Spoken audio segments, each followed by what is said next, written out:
Hey, how's it going, everybody? The time of the year is here when the grapes are ripe, and I've got to pick these grapes and then squish the grapes to get the juice out and then start them fermenting into wine. So basically this video series is going to show you how to make wine all the way from the vineyard.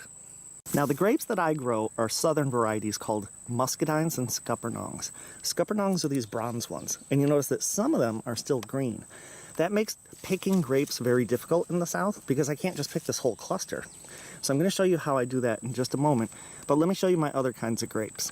The other grapes that I'm growing are these red or black grapes, and these are called muscadines. They're all called muscadines, but basically again you see that some of them are not ready to be picked, some of them are ready to be picked, and if I were to stand here picking one grape at a time, it would take me so long to pick 5 rows of these grapes. Alright, so what I came up with last year is basically this wooden frame. It was just made out of scrap, and I've got some screws stuck in here, but what I did was I took measurements so that I can get this over my drip line, my irrigation line. So I can put it over like that, and I got another one here, and I've got a tarp, and the tarp has grommets in it, these little holes, so I can put one like that. And what I have now is basically an open tarp where as I go through and basically manipulate these grapes, they're going to fall down and get caught in the tarp. And you'd be surprised how quickly these can be picked. So I'm going to set the camera up over here and I'll show you what it's like when I'm picking.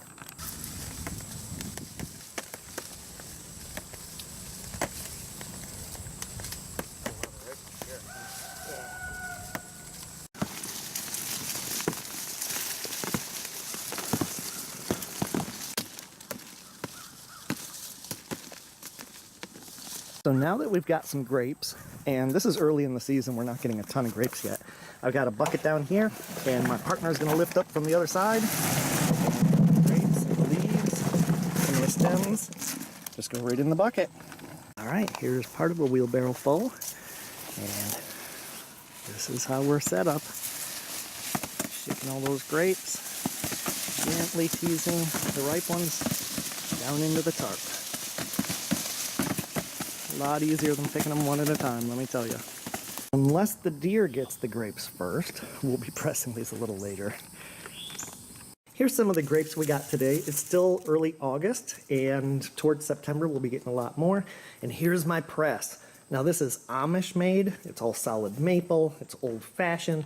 It's not super efficient, but basically what's going to happen is I'm going to load this hopper with the grapes, and then my assistant will be turning this wheel, which chops up the grapes, basically just splits the skin.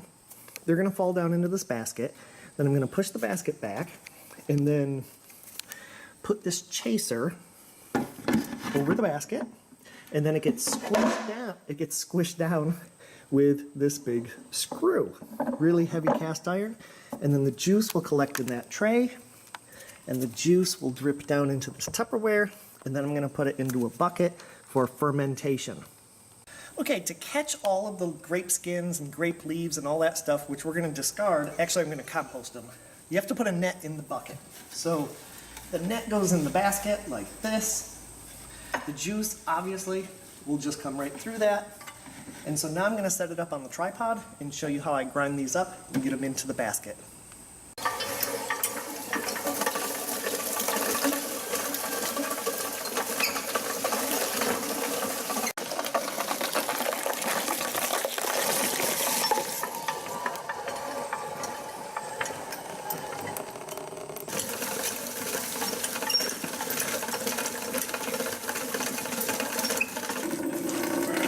Alright, so here's all of our split up grapes, and here's our chaser. Again, it's all solid maple, really heavy duty construction.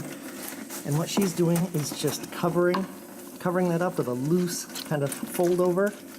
And then we put the chaser in here. Alright, and now the big screw is going to come down. There's the looking for more grapes.